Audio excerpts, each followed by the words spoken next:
rekreasi keluarga pun penting ya. Rekreasi keluarga itu penting.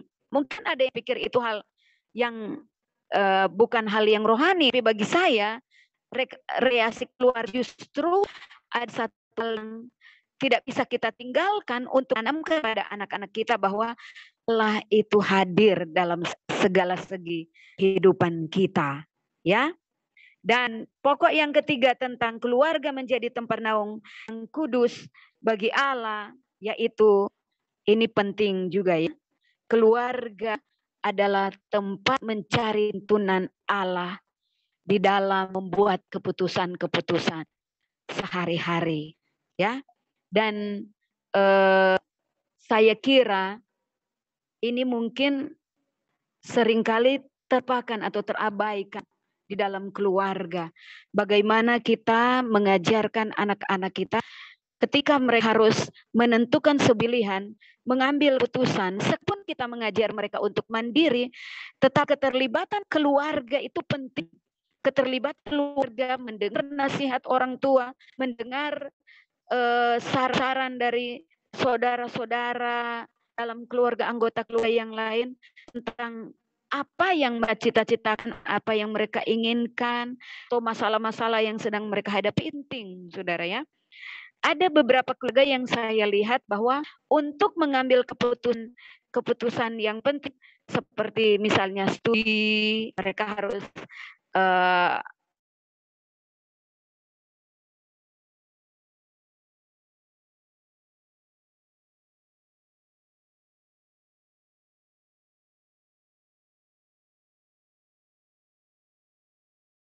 di situ adalah mereka berdoa bersama-sama. Itu adalah hal yang luar biasa sekali. Saya kira itu perlu dikembangkan di keluarga orang-orang Kristen. Dan yang terakhir, dalam upaya kita menjadikan keluarga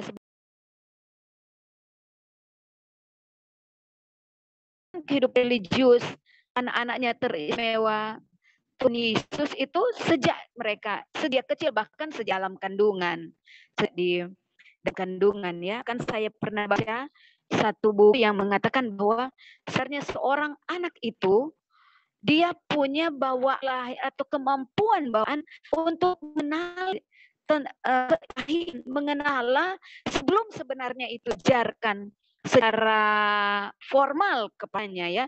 Setiap individu mempunyai kemampuan untuk berhubungan dengan Tuhan itu secara bawaan, begitu ya, secara bawaan. Maka menjadi tugas orang tua ketika anak itu lahir, kita menopang kemampuan religius anak itu di dalam keluarga.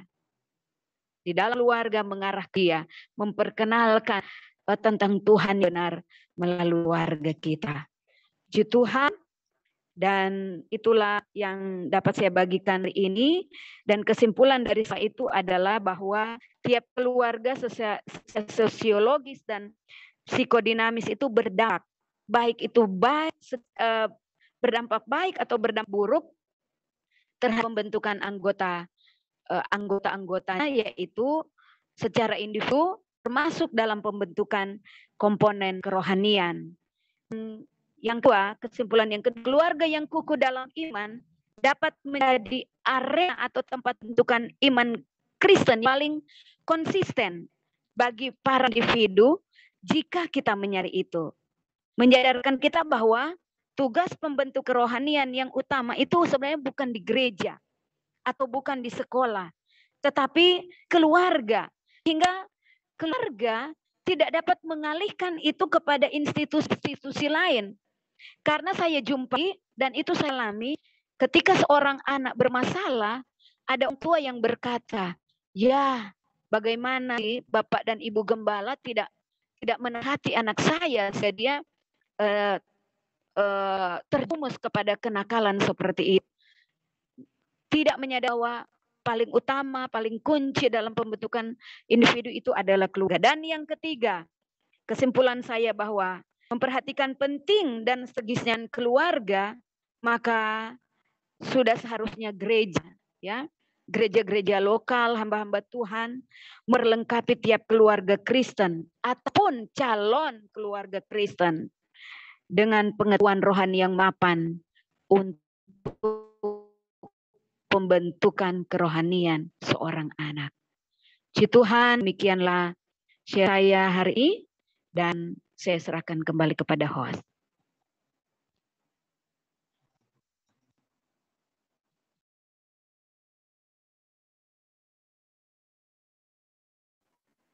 Puji Tuhan, kita sudah mendengarkan pemaparan ya, sharing firman Tuhan tadi. Memang banyak teori ya, ini semuanya sistemnya teori, cuma kan kita sekarang bisa membahas tentang aplikasinya ya. Memang tadi teori-teori mah kita nggak usah bahas, itu mah sudah paten, artinya sudah secara ilmu nggak bisa dibantahkan. Artinya yang sekarang jadi pertanyaan kan begini, banyak keluarga saya bilang tadi, Ibu bilang kita harus sadar memang penting sekali pendidikan rohani dalam keluarga. Tantangannya kadang-kadang orang tua yang tidak bisa menjadi contoh. Bagaimana kita bisa meningkatkan peranan orang tua untuk menyadarkan mereka bahwa orang tua itu yang utama. Sebab selama ini kan gereja.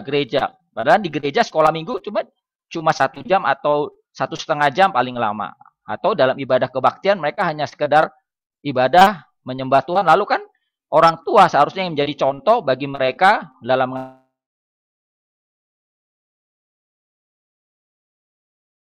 berdoa, dalam mengajar baca firman, mereka tidak jadi contoh gitu kan. Kalau saya lihat orang tua yang mau menyerang anak, saya bikin janji, bukan janji pernikahan tapi janji sebagai orang tua. Ya ada beberapa poin yang saya sampaikan kepada mereka, tapi kadang-kadang ya sekedar janji juga. Saya pikir, wah apa saya salah juga, tapi saya sudah tekankan bahwa bukan menyerahkan anak kepada Tuhan berarti lepas tanggung jawab, atau kepada gereja, oh semua nanti kenakalan mereka karena di gereja nggak diajarkan, padahal di gereja diajarkan. Ya kan, sama juga seperti kita bilang di sekolah memang penting nggak. Sekarang anak-anak kita sekolah di sekolah Kristen, ya kalau mereka di sekolah Kristen, kalau mereka di sekolahnya bukan sekolah Kristen, waktu 8 jam mereka atau 6 jam mereka belajar di sekolah, apa yang mereka terima? Ya itu yang mereka lihat. Nah, tapi yang tantangannya adalah orang tua yang seringkali tidak menjadi teladan ya antara atau percekcokan orang tua. Nah, ini bagaimana Bu untuk bisa mengatasi hal ini? Iya, seperti yang sudah saya katakan tadi ya, bahwa ya. Iya, keren. Saya mengerti. Nah, seperti yang sudah saya katakan tadi bahwa tantangannya adalah kita seringkali penuh dengan ide ya, sebagai orang tua kita penuh dengan ide kan itu sesuatu yang terlalu ideal terlalu ideal untuk kita sebenarnya ingin kita capai dan sebuah keluarga ya, dalam sebuah keluarga. Tapi itulah keterbatasan sebagai manusia seringkali menjadi tangan yang paling besar bagi kita untuk praktekkan itu ke anak-anak. Nah, mungkin saya bisa sarankan di sini ya, menjadi pengalaman saya. Paling pertama adalah bagaimana komitmen kita sebagai orang tua sebenarnya. Komitmen kita sebagai orang tua bagi kita yang sudah menikah untuk betul-betul pertama kita menyadari arti penting kita sebagai orang tua di dalam keluarga untuk menerapkan prinsip-prinsip Kristen. Kesadaran itu. Lalu kemudian komitmen pada kita untuk kita melakukan itu tentu ya, komitmen untuk melakukan dengan konsisten. Walaupun memang untuk itu penuh tantangan tentunya ya. Tidak ada satu manusia yang sempurna sampai hari ini. Tapi paling tidak kalau kita punya komitmen, itu pasti mendorong kita lebih baik lagi dari ke hari. Tentu dan pertolongan Roh Kudus. Lalu kedua, itu dari kita sendiri. Dari pihak gereja tentu saja, karena kita ini adalah pelayan Tuhan. Mungkin kita harus mengembangkan pelayan di mana kita mempersiapkan keluarga-keluarga. Ada satu waktu-waktu tertentu di orang tua jejak untuk pikir lagi, lebih care dengan keluarga, dengan anak-anak. Tentunya keluarga gereja memperlengkapi. Ada trip ada trik mungkin ya, di tempat lain ada khusus keluarga sering dilakukan, ada seminar-seminar keluarga, seminar pemulihan keluarga, itu perlu dikerjakan, perlu dilakukan ya untuk meningkatkan kemampuan keluarga kita dalam rangka memfungsikan peran sebagai pembentuk sama anak ya. Mungkin itu dapat saya sampaikan, atau ada dari teman lain partisipan di sini bisa berbagi pengalaman mereka. Terima kasih. Terima kasih. Ya. Baik, mungkin ada teman-teman juga yang mau bertanya, ya saya persilakan kepada teman-teman yang mau bertanya kepada Ibu Nova perihal materi yang sudah disampaikan. Ada yang mau bertanya, saya persilakan.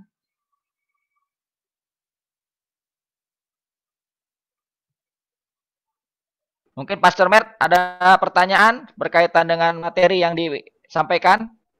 Ya, coba saya menanyakan bagaimana pandangan dari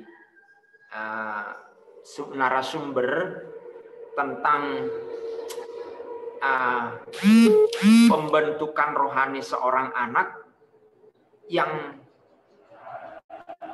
artinya begini, apa pendapat Ibu dengan gen, apakah berperan dalam pembentukan rohani seorang anak? Artinya kromosom yang terdapat di diri seorang feminin dan maskulin itu bisa mempengaruhi kejiwaan seorang anak, dan tentunya kejiwaan yang siap akan menjadi lahan bagi hal-hal rohani yang tercipta di dalam keluarga yang disebutkan tadi, ya.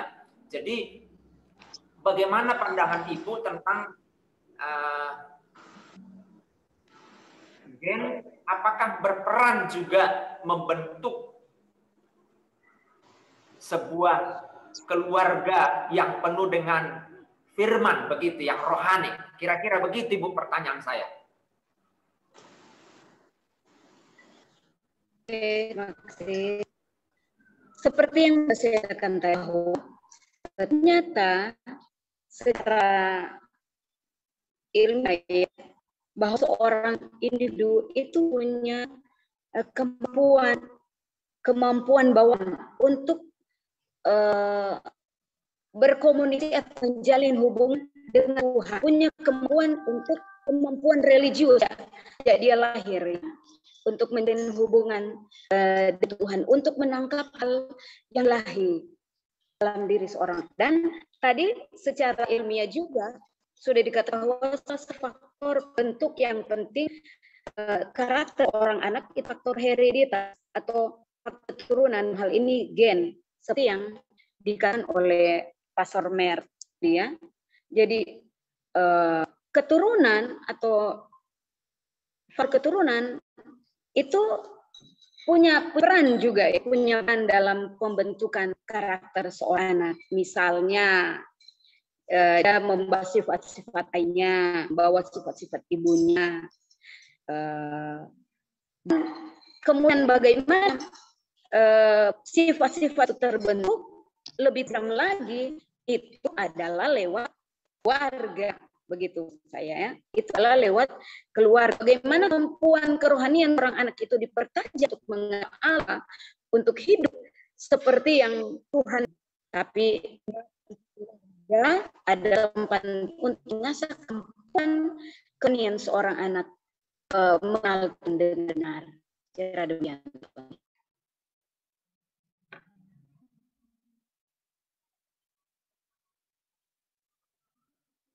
Ya, bagaimana? Pak Matt sudah jelas? Oke. Baik, mungkin ada yang lain, ibu-ibu.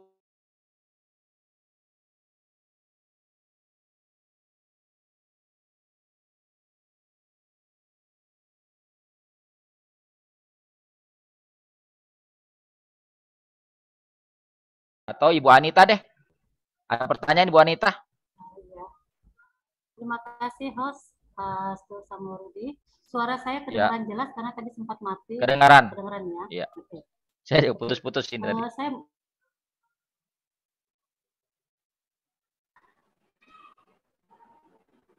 Nah, kemana Ibu Anita? Mana soalnya?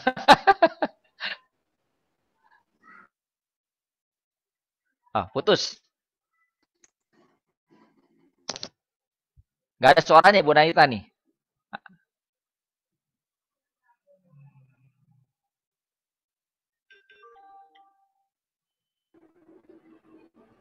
Pastor Agus dulu bertanya. Pastor Anita lagi Ya, dia. mungkin Om Agus. Ah, Bagaimana dengan Om Agus? Mau ada pertanyaan berkaitan dengan pendidikan anak sekolah minggu? Puji Tuhan, saya cuma mau menanyakan peran gembala dalam pembentukan rohani bagi keluarga. Artinya bahwa saya ingin tahu sejauh mana peran seorang gembala untuk pembentukan rohani bagi anak-anak dari jemaat atau keluarga-keluarga tadi. Terima kasih.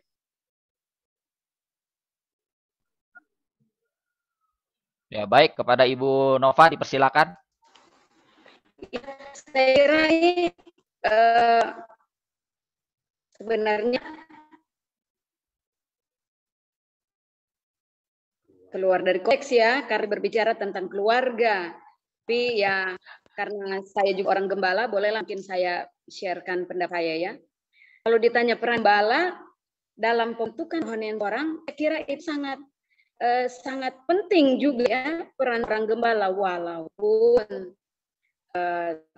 kita 1 kali 24 jam dengan jemaat kita dalam individu yang kita layani, dengan individu yang kita layani. Tapi bagaimanapun gembala itu memiliki tempat yang khusus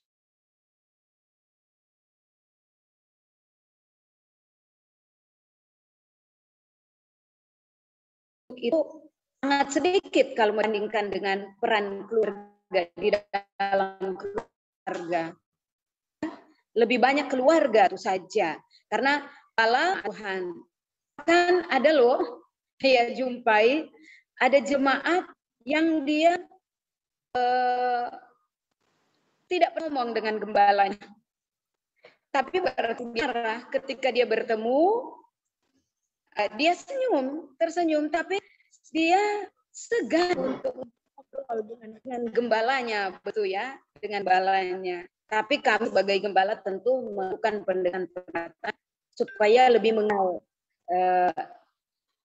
itu ya, lebih mengenal jemaat. Tapi kalau mau ditanya peran seorang gembala di pembentukan rohani, tentu saya katakan itu penting dan peran besar dalam kehidupan kita. Puji Tuhan. Demikian Pastor Agus. Puji Tuhan. Agus. Bagaimana Pak Agus? Sudah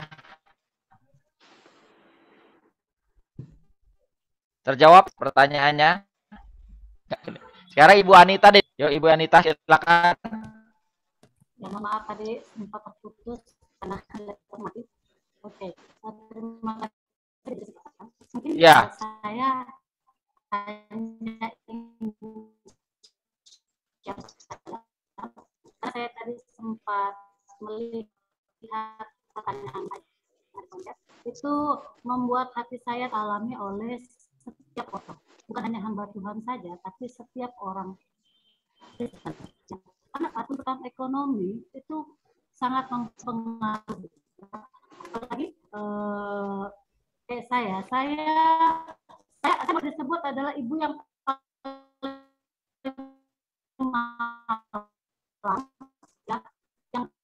yang tidak bisa melihat menemani pertumbuhan anak saya. Karena saya sudah mulai bekerja beraktivitas di tahun 2000 sampai saat ini. Saya tinggalkan anak saya ketika saya usia 2 tahun. Saya sudah mulai beraktivitas. Di dalam pembentukan karakter, saya hanya menyerahkan pada ibu saya dan orang Makin hari makin saya karena makin lama makin dewasa saya bersadar ketika suatu saat ada satu titik yang mengharuskan saya sadar akan tugas saya sebagai seorang ibu, ya, seorang ibu. Nah, kegagalan orang tua, ya, di dalam mendidik anaknya, anak ekonomi itu karena apa? Peran keluarga tidak berfungsi. Ya. Peran keluarga. Kenapa? Setiap keluarga itu punya perannya masing-masing. Seorang ibu seperti apa, seorang kepala keluarga seperti apa. Tapi kebanyakan di dunia nyata banyak ibu itu membantu pekerjaan backup kehidupan ekonomi. Nah, di sini saya sadar perkembangan karakter anak-anak saya itu perlu. Jadi saya harus mengambil sikap, berkomitmen dengan diri saya, ya, supaya saya tidak melewati lagi masa-masa perkembangan anak saya. Ya, walaupun anak saya sudah ada yang dewasa, tapi saya masih punya anak saya yang kecil.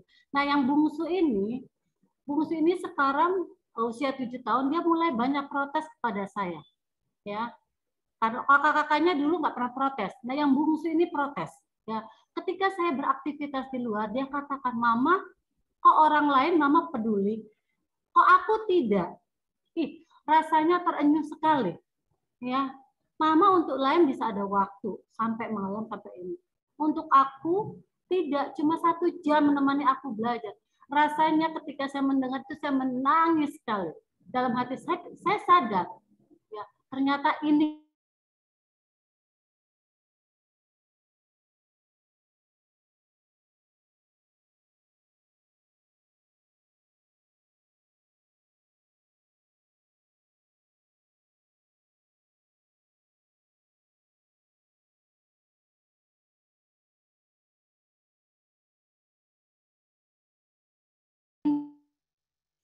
Sepertinya terputus, Bu Anita ya.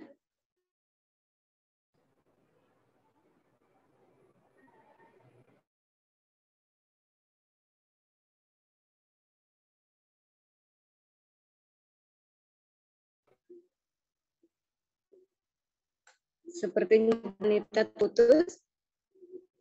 Mana host?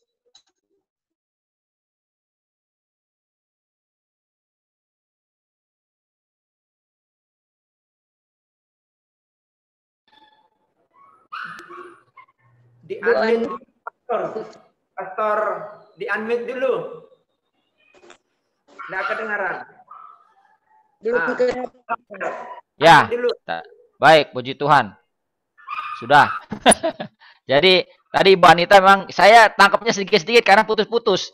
Tapi ya di situ ada sedikit rasa anak kecilnya, anak yang paling kecil protes tentang waktu, ya, pembagian waktu, mamanya sibuk gitu ya. Memang kan kalau memang anaknya banyak, kadang-kadang seperti soal-soal bagaimana mereka dikasih, bagaimana mereka diterima, seperti yang poin pertama tentang ya yang keluarga sebagai naungan yang kudus, ya, harus mempraktekkan kasih Allah. Jadi kadang-kadang si anak yang kecil ini ya merasakan bahwa mamanya kok cuma waktu kasih temani belajarnya 1 jam gitu kan.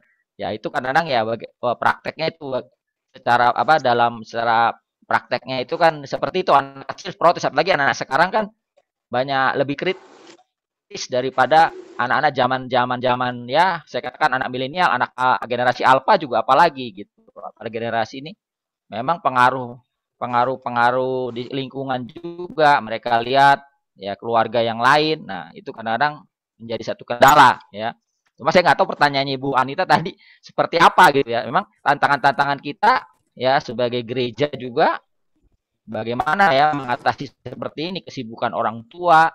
Ya, kalau tadi Ibu Nova bilang ya kita gereja harus mempersiapkan satu wadah ataupun acara-acara yang mengingatkan keluarga tentang peran mereka dalam memberi mendidik secara rohani. Memang karena kalau kembali ke Alkitab, dalam kitab Ulangan tadi dijelaskan bagaimana harus berulang-ulang pada waktu berdiri, pada waktu duduk, ya semuanya diceritakan itu. Ya kembali kepada sebenarnya bagaimana itu ya. Nah, orang tua sibuk. Kalau di kota itu banyak kan kedua orang tuanya sibuk bekerja. Sedangkan anak ya cuma diserahkan saja sama mungkin sama kalau ada orang tuanya ya sama orang tuanya gitu loh. Ini persoalan-persoalan yang bagaimana cara mengatasi ini di tengah-tengah kesibukan-kesibukan orang tua dalam mereka bisa memberi teladan atau menunjukkan kasih dan lain sebagainya seperti yang disampaikan tadi sebagai naungan kudus itu. Gimana Bu Nova? Ya, saya kira ya kesimpulan ini dari Pastor Samuel. Jadi ini memberikan satu pemikiran kepada kita, menungan kepada bahwa meluangkan waktu di keluarga itu hal yang penting. Satu yang penting utama sebagai pelayan Tuhan. Mungkin saya share anak-anak Star Generation ya, itu sangat menyentuh hati saya bahwa suka mereka jadi anak Tuhan itu sesuatu yang sampai saya meneteskan air mata. Bahkan anak ini berjuang dengan mengasihi tekan identitas mereka sebagai anak Tuhan yang tidak terbatas oleh orang tua. Walaupun kita sebagai hamba Tuhan, sebagai pelayan, kadang kita tidak mampu membaca situasi kita. Ya. Ternyata identitas sebagai anak Tuhan itu memberikan satu blessing tersendiri, baik di dalam kaulan, di dalam jemaat maupun di dalam dirinya sendiri. Tapi luar biasa. Ada anak yang sampai berkata, waduh saya lihat papi sedang konsel dengan pemuda ini, saya benarnya juga ingin nih konsel papi katanya ya. Saya ingin konseling papi tapi itu nggak ada waktu untuk saya, untuk jemaat dulu. Nah, jadi kemudian temannya tanya, jadi bagaimana caranya kamu mengerti itu? Ya itu saya curi-curi waktu aja. Wow, hati saya menangis ya. Bayangkan anak kita sendiri seperti kita tidak punya waktu dan memiliki waktu harus curi waktu begitu. Lihat-lihat kesehatan. Lihat-lihat kesempatan orang tua, dia bilang saya kesalahan di meja mantu, saya bicara dengan papa, aduh mas Erik saya. Nah itu menjadi perenungan bagi dan koreksi bagi kita orang tua, luangkan untuk anak kita pada apapun pelayanan yang harus kita gerakan. Itu saja saya kira tentang masalah waktu dan anak-anak. Mungkin yang ingin ini saya lihat ada partisipan dan Adi, Bapak Odi. Bapak Odi, ya.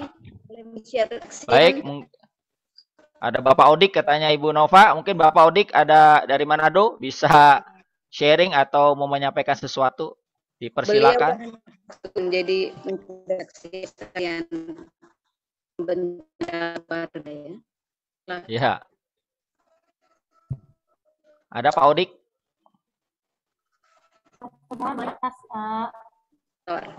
Ya, Ibu Anita masih ada. Tadi memang putus-putus Bu. Jadi iya terputus. Jadi bagaimana? Mau dilanjutkan silakan dengan singkat. Sharing menyampaikan. Ya. Jadi memang suka tidak suka kita sebagai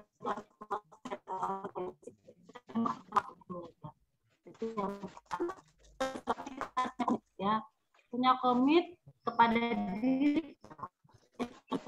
Saya sudah mulai saya karena saya tidak ingin melewati masa-masa yang dengan anak saya karena saya ingin tidak karena apa yang paling indah adalah keluarga. Mari tumbuh bersama kita.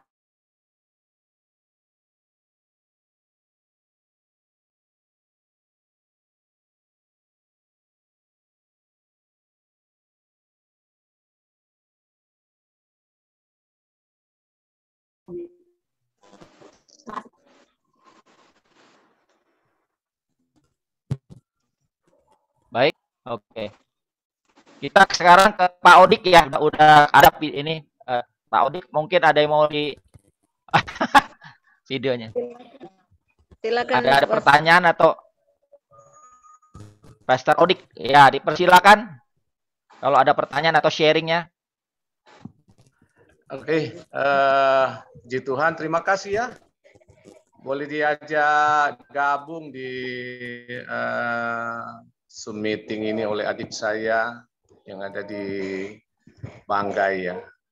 Ya, saya baru mendengar sebagian aja materi yang disampaikan tadi, tapi saya coba menangkap peran keluarga di dalam apa ya, menjadi teladan ya bagi anak-anak secara rohani, bahkan lebih lagi ya menyangkut karakter. Kalau saya mau sampaikan apa yang saya bisa bagikan di dalam materi ini, ya saya cuma mau berkaca dari kehidupan pribadi saya ya. Dari orang tua datang kepada anak-anak. Saya anak tertua dari 4 bersaudara, dan jujur saya mau katakan ada hal-hal yang sepertinya setelah saya mulai bertumbuh, berkembang, mengerti, ada hal yang saya sadari tidak seperti yang dari orang tua saya.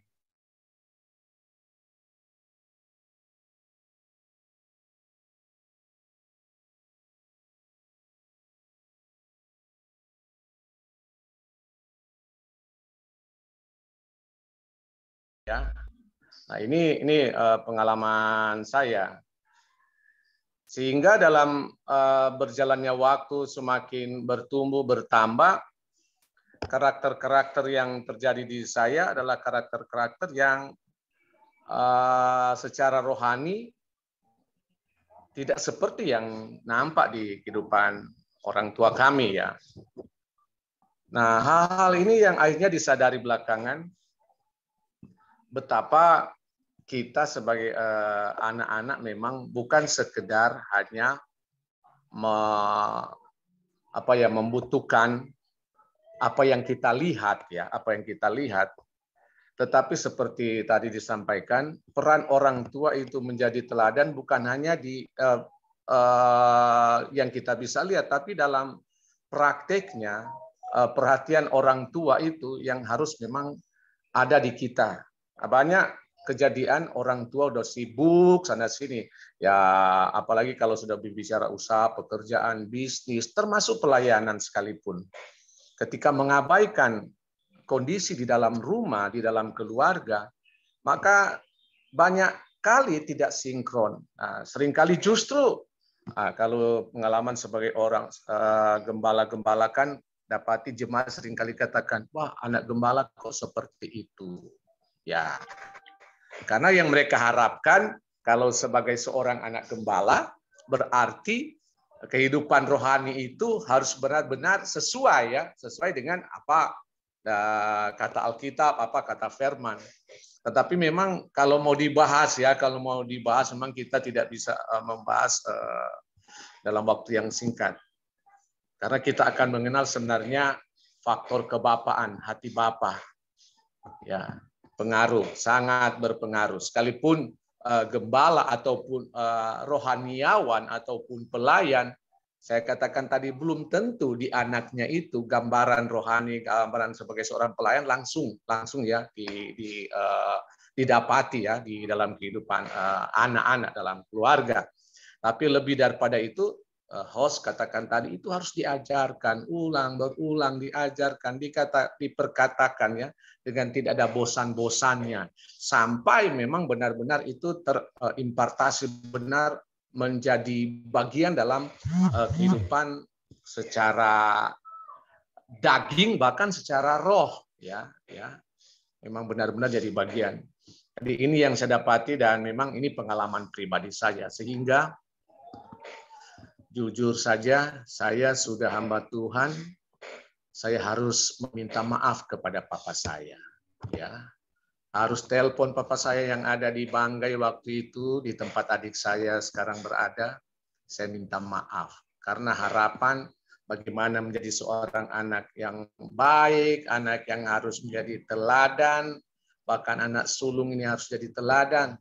Tetapi sebaliknya, ya kehidupan jauh dari hal-hal rohani ya saya bahkan sempat trauma ya dengan pelayanan, sehingga saya harus menjauhkan diri dengan pelayanan. Saya harus ada di jalan-jalan, berorganisasi, saya masuk dalam dunia politik. Karena memang ini tidak apa ya, yang diharapkan orang tua itu tidak langsung jadi. Tidak langsung jadi, apalagi yang namanya karakter ini. Butuh waktu untuk bisa berubah juga. Namanya karakter kan sudah dari dalam. Dari sejak kita lahir ini karakter ini. Belum lagi kalau kita bicara tentang gen. Tapi puji Tuhan setelah kesini ya mulai diubahkan. Karena yang bisa mempertahankan juga kita sebagai orang, mau gembala, mau pelayan, mau karunia-karunia kita sebanyak apapun, karakter yang bisa mempertahankan semuanya itu. Jadi penting ya. Sebagian yang saya bisa kutip dari materi, jadi karakter rohani itu penting sekali anak-anak sejak dini. Ya. Kalau kita orang tua membiarkan, menganggap, sekarang kan fenomenanya kalau orang tua tidak mau diganggu, apa yang kita kasih orang tua? Kasih gadget aja kepada anak, aman. Ya, kita tidak akan terganggu. Anak sibuk dengan kesibukannya, kita sudah tidak pantau, kita sudah tidak lihat apa yang dia lakukan dengan gadget, dengan handphone yang ada di tangannya. Nah, nanti kalau ketahuan ternyata hal yang tidak sepatutnya, jadi bukannya semakin mendekatkan, bukannya mereka mendapatkan teladan untuk bagaimana pembapaan itu, malah justru semakin jauh. Ya. Saya kira sejauh ini dulu mungkin ada ini ya. Terima kasih buat kesempatan yang diberikan ya. Tuhan memberkati. Iya, terima kasih buat Pastor Odik ya yang sudah menyampaikan sharingnya juga, pengalaman pribadi sebagai anak hamba Tuhan. Ya bagaimana pertumbuhannya, ya menjawab juga Pastor Matt ya secara keturunan bagaimana ya kan. Ya memang anak-anak hamba Tuhan kadang-kadang memang jujur aja, saya bukan anak hamba Tuhan, tapi cerita zaman dulu di zaman sekolah kita selalu bilang, ya anak hamba Tuhan kurang perhatian, bapaknya pelayanan, ya tapi anaknya nggak terlayani. Nah yang jadi pertanyaan terakhir, mungkin saya juga sebelum saya kasih pertanyaan, mungkin Ibu Debbie mau ada pertanyaan dari tadi. Ibu Debbie? Ya. Lewat dulu, soalnya agak terganggu jaringan saya. Ya. Oke. Sip. Baik. Ini jadi saya mau tanya lagi ke Ibu Nova ya. Saya bilang tadi persoalan anak hamba Tuhan yang kadang-kadang kurang perhatian dan lain sebagainya. Nah, jadi pertanyaannya kan adalah saya jadi lupa ya. Saya mau tanyakan. Ya memang tadi persoalan prioritas itu tadi, keseimbangan. Nah, ini kita bicarakan agak sedikit keluar ya memang. Keseimbangan antara rohani dan jasmani. Kita kan sebagai hamba Tuhan, ya kan, sibuk dengan hal-hal rohani. Nah, sedangkan kita di prioritas ada ayat firman Tuhan mengatakan, ya kita harus memprioritaskan Tuhan di atas segala-galanya, gitu loh. Keluarga ya sudah jadi nomor 2, tapi kan yang selama ini kita harus pelajarin, yang kita dapat harus ada keseimbangan antara keluarga dan pelayanan.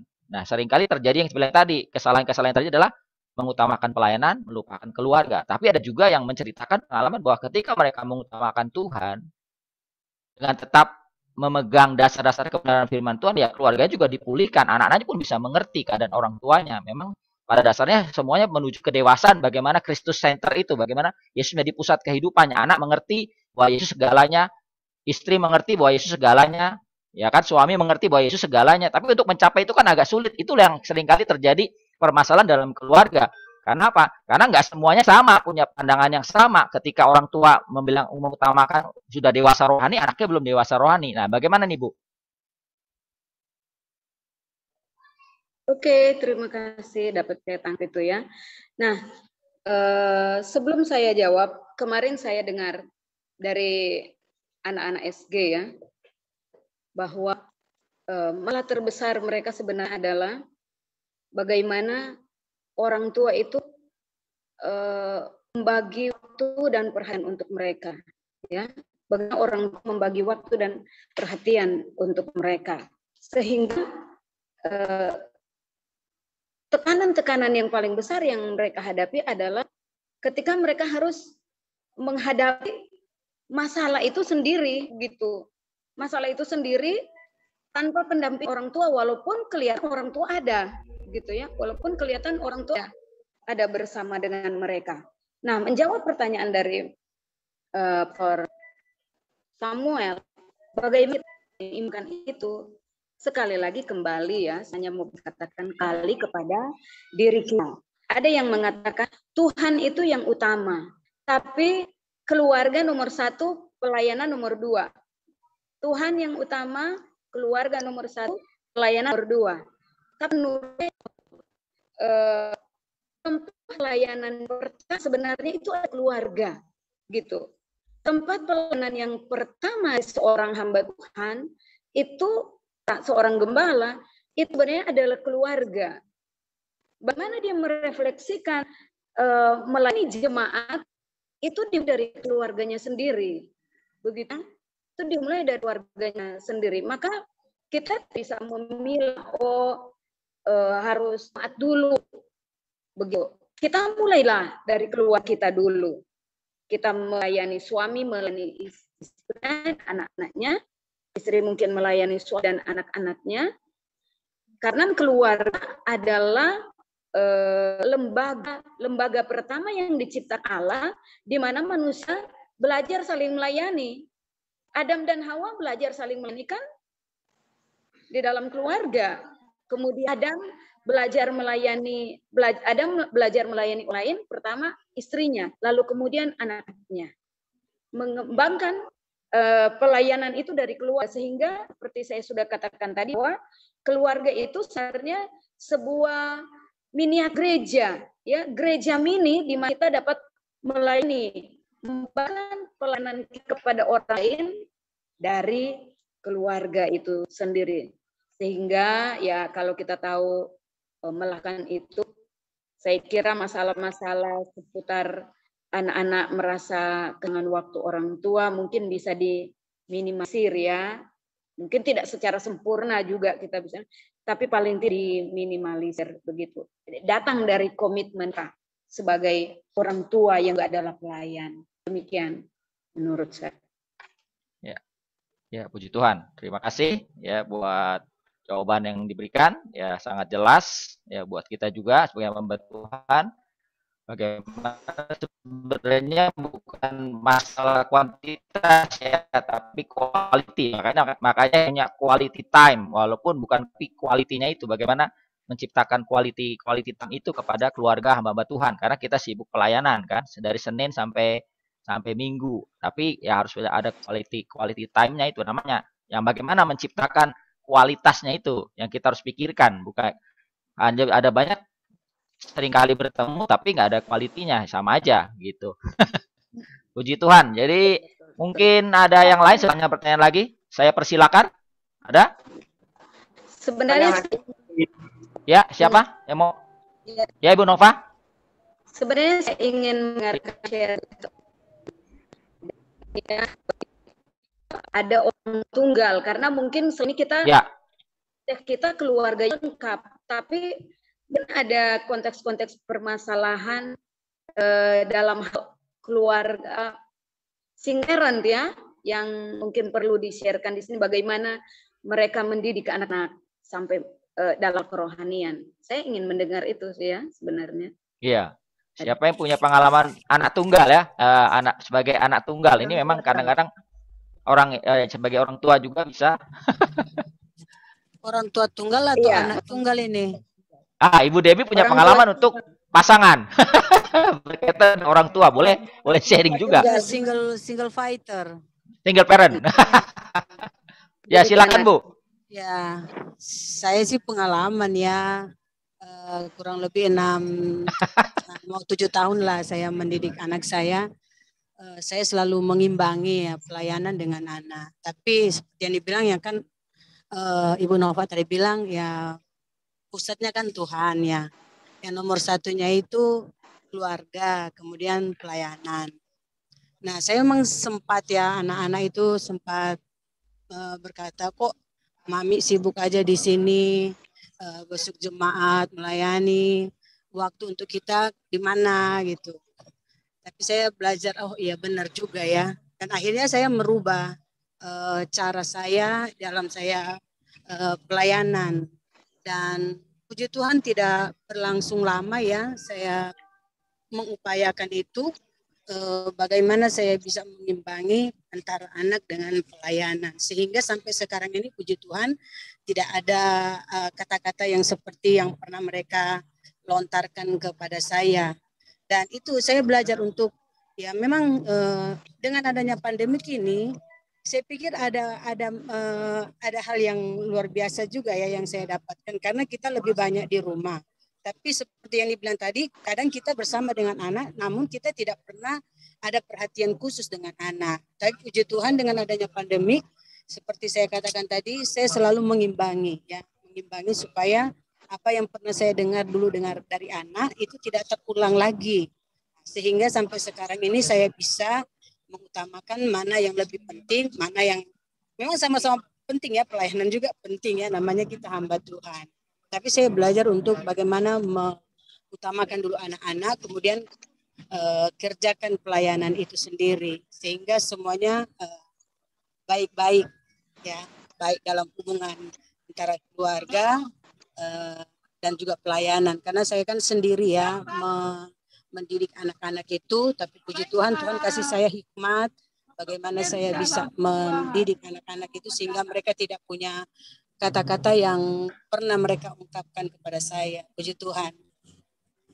Itu saja pengalaman dari saya. Terima kasih banyak. Ya, terima kasih buat Ibu Debbie buat sharingnya.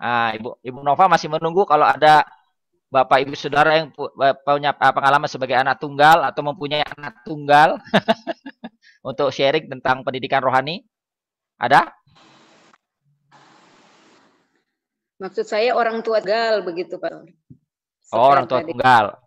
Ya. Memang kayak gitu tadi mereka hadapi. Kayak Ibu Debbie. Kendala-kendala iya yang orang tuanya ya seperti pengalaman anak-anak Bu Debbie. Mungkin ada yang punya pengalaman seperti itu orang tuanya. Tapi memang ada Ibu Anita tadi sempat chat. Mungkin karena putus-putus dia bertanya, ya bagaimana jika orang tua tidak seimbang perannya? Bagaimana kalau orang tua tidak seimbang perannya?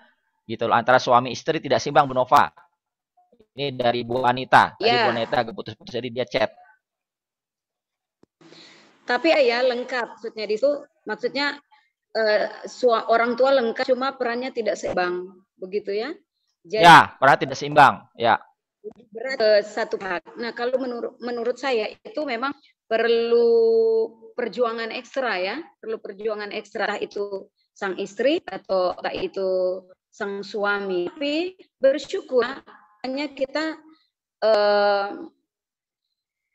berterima kasih bahwa Tuhan menyediakan orang-orang di sekitar kita yang bisa membantu kita, ya, yang bisa bantu kita teristimewa.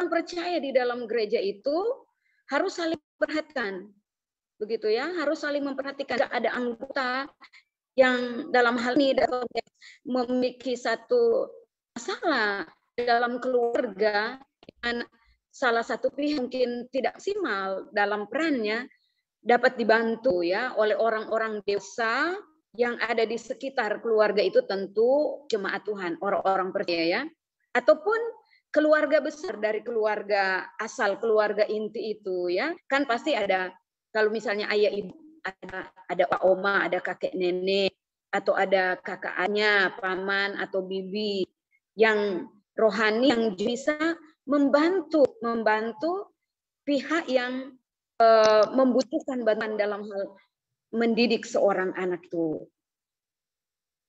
Dan juga ya tadi ya, penting peran dari gereja untuk terlibat walaupun pada batas-batas tertentu. Ya, buat kita memang soal sebenarnya ini masalah yang kompleks karena gereja seringkali enggak mengerti masalah seperti ini. Selalu saya bisa di tempat saya ada orang Batak selalu menyerahkan anaknya ya ditaruh ke gereja, tapi bapaknya ya itulah bapaknya malah tidur. Anaknya dikasih ke sekolah minggu, tapi ketika jam gereja umum dia nggak datang. Ya itulah kadang-kadang sulit untuk mendidik mereka. Kita perlu punya materi ya punya materi-materi yang bisa membangkitkan mereka, karena memang kita bukannya orang yang mendoakan langsung bisa, yang membuat pertumbuhan kan Tuhan dan hati manusia itu sendiri, jemaat-jemaat kita kasih pelajaran yang bagus sekalipun ya kalau dia responnya kurang ya, nah itu tadi, tapi yang penting tugas kita memberikan apa yang kita bisa berikan dan mendoakan ya Bu ya. Jadi dan Bapak Ibu, jadi memang ini persoalannya seringkali seperti di dalam jemaat seperti itu. Kita sudah kasih materi yang bagus, semuanya mungkin secara pelajaran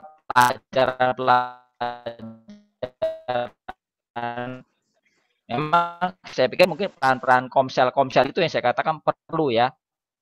Di gereja-gereja memang dukungan yang sosial sudah itu komsel memang lebih dalam firman itu lebih mendarat ya, lebih masuk ya kepada komunitas-komunitas kecil itu ya. Baik, ada lagi sebelum saya rasa kalau memang kita tidak ada pertanyaan kita bisa akhiri, tapi kalau tidak apa-apa, mesti boleh dilanjutkan kalau ada yang masih mau bertanya. Oh, baik, sudah ya. Puji Tuhan. Sekali lagi saya ucapkan terima kasih buat Ibu Pendeta Nova Soputan yang sudah menyampaikan materinya. Ya, kita semua diberkati, Bapak Ibu Saudara juga ya diberkati. Ya, biarlah apa yang sudah dipaparkan bukan saja menjadi sebuah pengetahuan buat kita, tapi bisa kita terapkan, yang bisa kita bagikan juga ya kepada orang-orang yang membutuhkan. Puji Tuhan.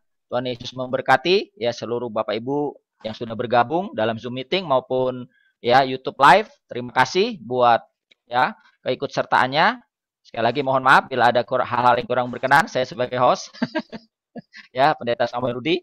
Ya, saya ada di Tangerang. Tadi saya lupa memperkenalkan diri. Jadi saya langsung saya pikir sudah kenal. Tapi ternyata belum tentu karena ya semuanya belum tentu kenal. Puji Tuhan. Ya, sekali lagi saya ucapkan terima kasih ya kepada teman-teman yang sudah join. Kita akan akhir ya dengan doa. Nanti saya minta ini dari Probolinggo, dari teman saya ya. Teman saya itu Pendeta Agus, boleh tutup dalam doa ya. Baik, silakan Pastor Agus untuk menutup dalam doa. Bapak di surga, kami mengucap syukur buat hari ini. Ada banyak hal yang kami mulai mengerti, ada banyak hal yang kami mulai tahu, Tuhan. Dan biarlah ini menjadi berkat bagi kami semuanya. Atas setiap pimpinan dari awal sampai pada akhirnya, kami serahkan segalanya. Berkati hamba-Mu yang sudah menyampaikan, Ibu Nova, Tuhan Yesus, biarlah Engkau sendiri akan memakai lebih lagi, bahkan kami semua yang ada, bahkan setiap rekan-rekan sekerja kami semuanya, diberkati saat ini. Kami mau akhiri dan mengucap syukur dalam nama Tuhan Yesus Kristus. Haleluya. Amin. Amin. Makasih Bu Gembala Nova. Ya, terima kasih Bu Nova. Tuhan Yesus memberkati. Terima kasih Sis Debbie, Pastor Matt, Pak Odik semuanya. Tuhan Yesus memberkati. Odik, Pak Agus, Ibu Nova, Bu Debbie, Bu Anita, Pastor Hendra, terima kasih buat semuanya. Ya. Luar biasa. Sampai ketemu di SG. Sampai ketemu di SG, sampai ketemu di Light Generation. Oke. Mohon maaf Yo, Tuhan berkati. hari ini live-nya